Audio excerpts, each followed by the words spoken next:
اللہ کے محبوب نے ارشاد فرمایا کہ میں نے کچھ لوگوں کو دیکھا کہ ان کی زبانیں لوہے کی کینچیوں سے کاٹی جا رہی ہیں۔ تو میں نے پوچھا جبریل یہ کون لوگ ہیں؟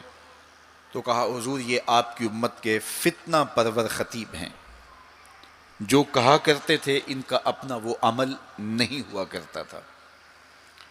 لوگوں کے اندر فتنہ اور فساد بپا کرنے والے لوگ، جن کی زبان کی تلخیاں معاشروں کے اندر تفریق پیدا کرتی ہیں، بھائی بھائی سے لڑ پڑتا ہے، میاں بیوی کے درمیان تفریق پیدا کر دیتے ہیں، نفرت کی چنگاریاں ان کی زبان اگلتی ہے، اور ان کے لہجے لوگوں کے اندر تفریق، تشدد، افتراق اور فرقہ بندیاں پیدا کرتے ہیں۔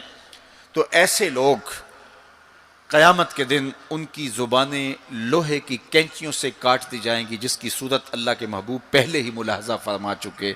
اللہ کے محبوب علیہ السلام فرماتے ہیں میں نے ایک منظر دیکھا کہ ایک سوراخ ہے، اس سے ایک بیل نکلتا ہے، نکلنے کے بعد دوبارہ گھسنے کی کوشش کرتا ہے لیکن گھس نہیں پاتا۔ جبریل نے کہا کہ حضور یہ ان لوگوں کی مثال بیان کی ہے جو زبان سے بڑا بول نکال دیتے ہیں اور پھر دوبارہ اس کو لینا چاہتے ہیں تو پھر وہ واپسی نہیں ہو سکتی۔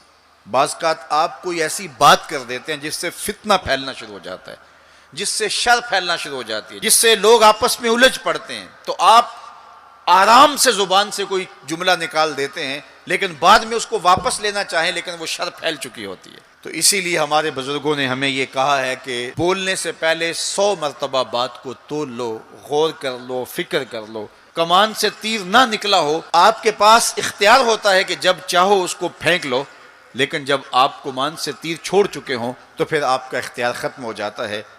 پھر وہ زخمی کرے، کسی کی موت کا سبب بنے، یا وہ تیر ضائع چلا جائے، پھر تمہارا اختیار نہیں ہوتا۔ تو بولنے سے قبل ضرور سوچو کہ میری زبان سے نکلا ہوا کوئی جملہ اس معاشرے پر کیا اثر پیدا کرے گا۔ ہر بندے کو اس وقت بولنے کی جو لت ہے، اور آج کل تو وہ سوشل میڈیا کے اوپر جو من میں آیا تنہائی میں وہ لکھ دیا، اور لکھ کے معاشرے کے اندر لوگوں کے اندر وہ چیز وائرل کر دی، جس طرح کی تصویر چاہا ڈال دی، لیکن پھر بعد میں وہ آپ کے اختیار میں چیز نہیں رہتی ہے۔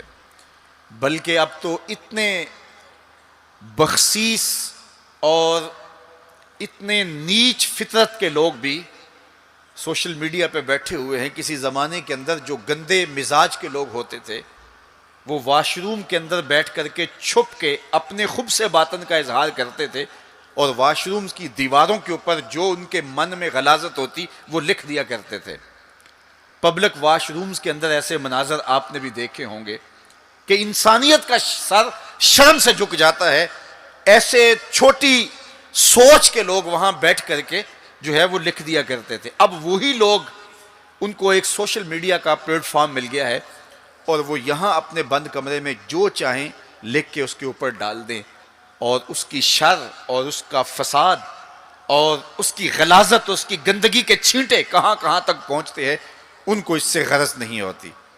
تو ایک ایک حرف جو زبان سے نکلتا ہے، تمہارے قلم سے نکلا ہوا ایک ایک جملہ، اس کا حساب ہونا ہے قیامت کے دن۔ ایک ایک چیز کے بارے میں پوچھا جائے گا۔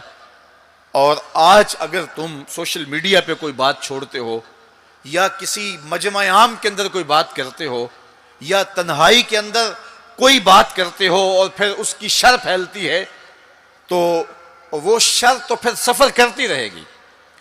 تم اب وہ جملے کہنے چھوڑ بھی دو، تم اپنا وہ اکاؤنٹ بند بھی کر دو، لیکن وہ شر، وہ غلاظت، وہ گندگی، وہ چھینٹے جو اڑے تھے وہ آگے بڑھتے رہیں گے، اور اس کا گناہ تمہارے نامہ اعمال میں، تمہارے کھاتے میں درج ہوتا رہے گا، حتیٰ کہ تم مر بھی گئے تو پھر بھی تمہارے نامہ اعمال کے اندر وہ سب کچھ اترتا رہے گا۔ اس لیے اپنے آپ کو محتاط کرنے کی ضرورت ہے، اور اپنے ایک ایک لمحے کو محفوظ کرنے کی ضرورت ہے۔ اپنے وقت کو قیمتی جانو۔ اپنی زبان کو کھولنے سے قبل 100 بار سوچو کہ جو میں لفظ کہہ رہا ہوں وہ کیا مجھے کہنا چاہیے یا نہیں۔ میرے اور آپ کے آقا و مولا نے فرمایا جو اللہ اور پچھلے دن پر ایمان رکھتا ہے وہ خیر کی بات کہے ورنہ چپ رہے۔ اس کا چپ رہنا اس کے لیے بہتر ہے، اور اگر وہ کہنا چاہتا ہے تو وہ خیر کی بات کہے۔